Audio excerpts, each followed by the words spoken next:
ఓం నమో వెంకటేశాయ. నా పేరు ప్రసన్న. ఈరోజైతే అందరికీ ముక్కోటి ఏకాదశి, వైకుంఠ ఏకాదశి శుభాకాంక్షలు. ఇదైతే తిరుపతిలో వైకుంఠ ఏకాదశికి తిరుమలలో వైకుంఠ ఏకాదశికి మా డాడీ రెడీ అవుతున్నాడనమాట. అసలు డెకరేషను ఈ ఇయర్ బాగా చేస్తారు, ఈ ఇయర్ బాగా చేయరు, తగ్గిందే అని అనుకోవడానికి లేకుండా ఎవ్రీ ఇయర్ ఒక కొత్త కాన్సెప్ట్ తోటి ఎంత చక్కగా చేస్తారంటే చాలా అద్భుతంగా ఉండిద్ది కళ్ళకి. కేవలం గుళ్ళోకి వెళ్ళకపోయినా ఇది చూడ్డానికే వెళ్ళేవాళ్ళు తిరుపతి నుంచి చాలామంది ఉంటారు. సరే, ఇంతకు నేను వెళ్ళానా అంటే నేనైతే వెళ్ళలేదు. పైనే ఉంటాడు కాబట్టి మా హస్బెండ్ అక్కడి నుంచి కొన్ని వీడియోస్ తీసి పెట్టు, మాకు నేను ఇట్లా యూట్యూబ్లో పెట్టుకుంటాను అని అంటే పంపించారనమాట. నాకు తెలుసు నేను రెగ్యులర్గా వీడియోస్ పెట్టట్లేదు అని.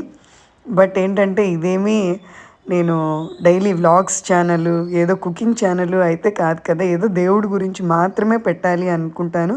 అప్పుడప్పుడు చిన్న చిన్నవి ఏమైనా పెడతాను కానీ ఎక్కువగా 24 గంటలు లేదా 30 రోజులు దేవుడి ఇదిలోనే ఉండను కాబట్టి నాకు కూడా కొన్ని పర్సనల్ పనులు ఉంటాయి కాబట్టి నా జాబ్ ఇదంతా ప్రతిదీ యూట్యూబ్లో పెట్టలేను. అందుకనే మనకు సబ్స్క్రైబర్స్ కూడా చాలా తక్కువ.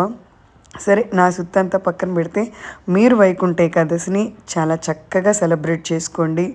చేసుకోలేని వాళ్ళు ఈ వీడియోలో చూసి ఆనందం పడండి.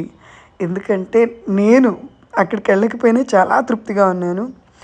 హోప్ ఏంటంటే ఈ 10 డేస్లో, ఇది 30 నుంచి 8వ తారీఖు వరకు ఉంటుంది.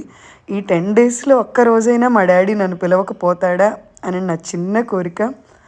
డాడీ పిలుస్తావు కదా, పిలువు ప్లీజ్ గోవిందా అని చెప్పి కామెంట్ చేయరా.